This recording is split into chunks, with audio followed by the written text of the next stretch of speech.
Professor ইউনূসকে সময় না দিলে এই রাষ্ট্রে শুধু সরকার বদলাবে, শাসন বদলাবে না, শুধু মুখ বদলাবে, হিংসা আর লুটপাটের কাঠামো থাকবে আগের মতোই।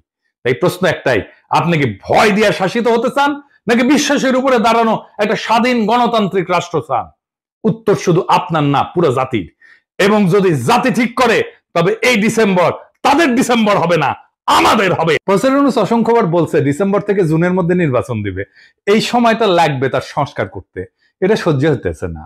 কারণ সংস্কার করলে তো সেই রাষ্ট্রে যথেচ্ছাচার চালানো যাবে না, ভারতীয় আধিপত্য চালানো যাবে না, লুটপাট চালানো যাবে না, আয়না ঘর বানানো যাবে না। এই সংস্কার কেন দরকার একটু বুঝে দেখি। আসেন, রাষ্ট্র কিছু প্রতিষ্ঠানের মিলিত সুখ। একটা বিল্ডিং যেমন থামের উপরে খাড়ায় থাকে না, রাষ্ট্র দাঁড়ায় থাকে ইনস্টিটিউটের উপরে। যেমন ধরেন আদালত একটা ইনস্টিটিউট বা প্রতিষ্ঠান, আমলাতন্ত্র বা ব্যুরোক্রেসি একটা প্রতিষ্ঠান, মিডিয়া একটা প্রতিষ্ঠান, সেনাবাহিনী একটা প্রতিষ্ঠান, পুলিশ একটা প্রতিষ্ঠান, এমনকি বাজার একটা প্রতিষ্ঠান, অর্থনৈতিক ব্যবস্থা একটা প্রতিষ্ঠান, শেয়ার মার্কেট একটা প্রতিষ্ঠান, নির্বাচন কমিশন একটা প্রতিষ্ঠান। এগুলো কিসের উপরে টিকে থাকে, কার্যকর থাকে কিভাবে? একটা জিনিসে, একটা মাত্র জিনিসে এগুলো কার্যকর থাকে, সেটা হচ্ছে ট্রাস্ট বা বিশ্বাস। আপনার আদালতের উপরে বিশ্বাস থাকতে হবে যে আপনি ওখানে যে ন্যায় বিচার পাবেন। পুলিশের কাছে গেলে আপনি নিরাপত্তা পাবেন, বিশ্বাস থাকতে হবে। নির্বাচনে অবাধে ভোট দিতে পারবেন, এই বিশ্বাসটা থাকতে হবে। প্রশাসনের কাছে গেলে বিনা ঘুষে সেবা পাবেন, এই বিশ্বাস থাকতে হবে। আর্মি আমার রাষ্ট্রকে নিরাপত্তা দেবে, এই বিশ্বাসটা থাকতে হবে। সরকারি হাসপাতালে গেলে রোগের সুচিকিৎসা পাবেন, এই বিশ্বাসটা থাকতে হবে। শেয়ার মার্কেটে গেলে নিরাপদে বিনিয়োগ করতে পারবেন, এই বিশ্বাসটা থাকতে হবে। বাজারে স্বাস্থ্যসম্মত নিরাপদ পণ্য পাবেন সুলভে, এই বিশ্বাসটা থাকতে হবে। তো আপনি কি এইগুলা পান? পান না। আপনি ভোট দিতে পারেন? পারেন না। ঘুষ ছাড়া ফাইল নড়ে না। বাজার ফাংশন করে না। আপনাকে চাঁদা দিতে হয় ব্যবসা করার জন্য। ব্যাংকে টাকা রাখলে লুট হয়ে যায় সেই টাকা। শেয়ার মার্কেটে আপনার টাকা লুট হয়ে যায় বছরের পর বছর। ওয়াকার বলে আর গুলি চালাবে না সেনাবাহিনী, আর সেই দিনই নিরস্ত্র শান্তিপূর্ণভাবে বিক্ষোভ করা মানুষকে টার্গেট করে মারে ওয়াকারের সেনাবাহিনী। তো বিশ্বাস আছে? থাকে না। যে সেনাবাহিনী দেশ রক্ষা করার কথা, সে আয়না ঘর বানায় ক্যান্টনমেন্টের মধ্যে, সেখানে পশুর মতো বন্দি করে রাখে মানুষদের দিনের পর দিন। আর কত বলবো? তো এই বিশ্বাসটাই ডেমোক্রেসি। শুধু ভোট দেওয়াটা ডেমোক্রেসি না, ভোট ডেমোক্রেসির একটা পার্ট। হাসিনা যে শুধু ভোট দিতে দেয় নাই তা না, সে ইনস্টিটিউট গুলোকে ধ্বংস করছে, ফলে রাষ্ট্র নাই হয়ে গেছে, ভেঙ্গে পড়ছে একেবারে। এইগুলা থেকে বিশ্বাস বা ট্রাস্ট নাই করে দেওয়া হয়েছে। সে বিশ্বাসকে প্রতিস্থাপন করছে কি দিয়া? ভয় দিয়া, টেরর দিয়া। ডেমোক্রেসির মধ্যে বিশ্বাসকে ভয় দিয়া প্রতিস্থাপন কইরা স্বৈরাচার হয়, ফ্যাসিবাদ হয়। আপনি চিন্তা করে দেখেন, আপনার জীবন কাটতো ভয়, সারাক্ষণ ভয়, চাকরির ভয়, সম্পদ হারানোর ভয়, অপমানের ভয়, জেলে যাওয়ার ভয়, গুম হওয়ার ভয়, মাস্তানির শিকার হওয়ার ভয়। প্রফেসর ইউনূসের সরকারের টাইম লাগতেছে কেন সামাল দিতে?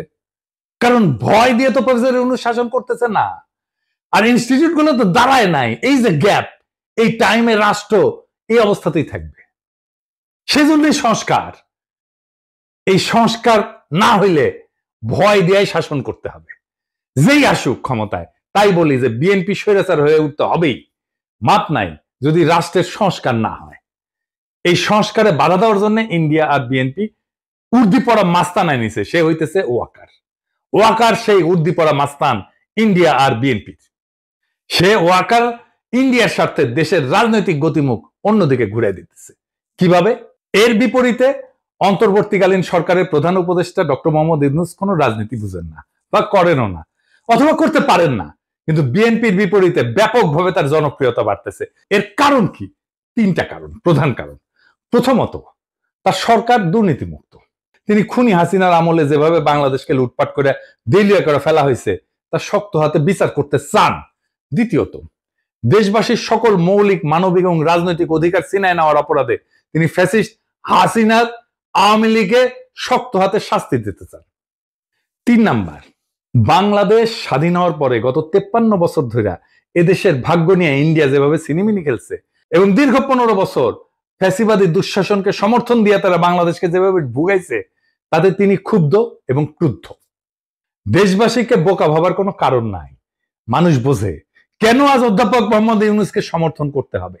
লক্ষ্য করলে দেখবেন, একদিকে ইন্ডিয়া একের পর এক বাংলাদেশের স্বার্থ বিরোধী নানান ব্যবস্থা নিচ্ছে, অন্যদিকে বিএনপি দেশব্যাপী অস্থিতিশীলতা সৃষ্টি করার লক্ষ্যে লাগাতার ভাবে নানা ক্ষতিকর কর্মসূচি দিয়ে যাচ্ছে। সেনাপ্রধান, ইন্ডিয়া এবং বিএনপির মধ্যে আজ যে রাজনৈতিক সমঝোতা গড়ে উঠছে, এইটা তার ইঙ্গিত বা প্রমাণ। শুধু তাই না, দেশবাসী বিস্ময়ের সঙ্গে লক্ষ্য করতেছে মাঝে মধ্যেই জেনারেল ওয়াকার চাকরিজীবী হিসেবে তার সরকারি চাকরির কাজের সীমানা অতিক্রম করে রাজনীতি নিয়ে বিতর্কিত মন্তব্য করে যাচ্ছে। তার পছন্দের নিষিদ্ধ দলটার পক্ষ অবলম্বন করিয়া সশস্ত্র বাহিনীকে অপব্যবহারের চেষ্টা চালাচ্ছেন, যা ফ্যাসিবাদের অন্ধকার যুগে কখনোই তাকে করতে দেখা যায়নি। ফ্যাসিবাদের অন্ধকার যুগে কখনোই সে সরকারের উপরে চাপ সৃষ্টি করে নাই। তিনি তখন খুনি হাসিনাকে সেবা দান এবং ঘাতক, হন্তারক এবং লুটেরাদের ক্ষমতা নিরঙ্কুশ এবং চিরস্থায়ী করার কাজে ব্যস্ত ছিলেন। বিগত মাসগুলোতে ইন্ডিয়ার পত্রপত্রিকায় বাংলাদেশের রাজনৈতিক পরিস্থিতির ব্যাপারে যে সমস্ত বৈরী সংবাদ বিশ্লেষণ প্রকাশিত হয়েছে, এর অনেক কিছুই গত বুধবার সেনাবাহিনী প্রধানের কণ্ঠে উচ্চারিত হয়েছে। এতে বাংলাদেশ রাষ্ট্র, অন্তর্বর্তীকালীন সরকার এবং জুলাই গণ অভ্যুত্থানের প্রতি তার আনুগত্য নিয়ে দেশবাসীর মনে গভীর প্রশ্ন সৃষ্টি হয়েছে। এতে আমরা শঙ্কিত, হতাশ এবং বিক্ষুব্ধ। উদ্ভূত পরিস্থিতিতে আমরা অন্তর্বর্তীকালীন সরকারের প্রধান উপদেষ্টা অধ্যাপক মোহাম্মদ ইউনূসের কাছে দাবি জানাচ্ছি, গত বুধবার সেনা কর্মকর্তাদের উদ্দেশ্যে দেওয়া সেনা প্রধান জেনারেল ওয়াকারুজ্জামানের বক্তব্য অতি সত্বর রেডিও, টেলিভিশন সহ গণমাধ্যমে প্রকাশ করুন। অফিসারদের উদ্দেশ্যে দেওয়া বক্তৃতায় তিনি কি বার্তা দিচ্ছেন এবং কোন প্রশ্নের কি জবাবে কি বলছেন, এর ধারণকৃত বিবরণ, রেকর্ডেড অ্যাকাউন্ট দেশবাসী শুনতে চায়। আর আপনারা জানেন প্রফেসর ইউনূস বিএনপির চাপ আর ওয়াকারের বেদ্যুপিতে পদত্যাগের সিদ্ধান্ত নিয়েছেন। এর দায় ওয়াকার এবং বিএনপির। এখন করণীয়, ওয়াকার আর বিএনপিকে আমি একটা থিওরিটিক্যাল অবস্থার কথা বলি।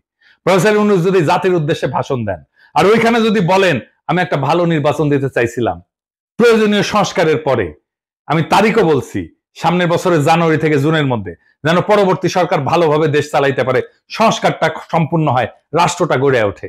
কিন্তু ভারত সেনাপ্রধান এবং বিএনপি যৌথভাবে ডিসেম্বরের আগেই নির্বাচন চায়। আমি যেহেতু এর আগে করতে পারবো না, নির্বাচন দিতে প্রস্তুত হইতে পারবো না, আমি বিএনপি আর সেনাপ্রধানকে আর একটা তত্ত্বাবধায়ক সরকার গঠন করতে আহ্বান জানাই। আমরা তাদের কাছে ক্ষমতা দিয়া আমাদের কাছে চলে যাব। প্রফেসর ইউনূসের নিয়োগ দেওয়া সবাই যদি একসাথে পদত্যাগ করে চলে যায়, নির্বাচন প্রধান, নির্বাচন কমিশনার, নির্বাচন কমিশনাররা সহ, আপনারা সামলাইতে পারবেন? পাবলিকের মায়ের কিন্তু একটা মাটিতে পড়বে না। এরপর যদি জামাত আর এনসিপি নির্বাচনে না আসে কেমন হবে? নিজেরাই হাসিনা যেরকম হাত মারার নির্বাচন করেছিল ওরকম হাত মারার নির্বাচন করতে হবে। আপনারা ডিসেম্বর কেন, এই মাসে নির্বাচন করে ফেলেন, দেরি হলে লেট হয়ে যাবে। নেন ক্ষমতা, নেন, এতই শখ নেন, নিজেরাই নেন। বাট আমির খসরু মাহমুদের প্রধান উপদেষ্টা বানান, দেখি উই নাকি কয়েক মাসের মধ্যে নির্বাচন করে দেবে, করুক না। মির্জা ফখরুলকে প্রধান নির্বাচন কমিশনার বানিয়ে দেন। একটা ভাঙা রাষ্ট্রকে গুছাইতে সময় লাগে, আর সেই সময়টা দিতেই চায় না যারা ভাঙার কারিগর। ওয়াকার, ইন্ডিয়া, বিএনপি, আওয়ামী লীগ চারজনে মিলা একটা অশুভ ঐক্য তৈরি করছে, যাতে রাষ্ট্রটা আর কখনো ঠিক না হয়, বিচার না হয়, সংস্কার না হয়, ইনস্টিটিউশন না দাঁড়ায়। ভয়টা থেকেই যায়, কারণ ভয় থাকলেই তারা শাসন করতে পারবে। কিন্তু ভয় আর বিশ্বাস, এই দুয়ের মধ্যে বেছে নিতে হবে বাংলাদেশকে, আমরা কোনটা চাই। প্রফেসর ইউনূস ভয় দিয়ে শাসন করতে চায় না, তাই তিনি বলছেন সংস্কার ছাড়া নির্বাচন মানে প্রতারণা। অথচ ওয়াকাররা বলতেছে ডিসেম্বরেই ভোট করো। কেন? কারণ জনগণ যদি একটু সময় পায়, যদি ইনস্টিটিউট দাঁড়ায় যায়, যদি মানুষ বুঝে পেলে তার অধিকার কি, তাহলে আর ভয় দিয়ে শাসন করা যাবে না। ওইখানেই তাদের ভয়। এই নির্বাচন মানে আরেকটা স্পিড ব্রেকার, যাতে ট্রাস্ট বা বিশ্বাস তৈরির কাজ থেমে যায়, জনগণের ক্ষমতা না বাড়ে। তাই বলছি এখনই সময় তাদের এই অশুভ ঐক্যের বিরুদ্ধে জনগণের ঐক্য গড়ার। বিএনপি, আওয়ামী লীগ, ওয়াকার আর ভারতের এই অশুভ ঐক্য ভেঙে দিতে হবে।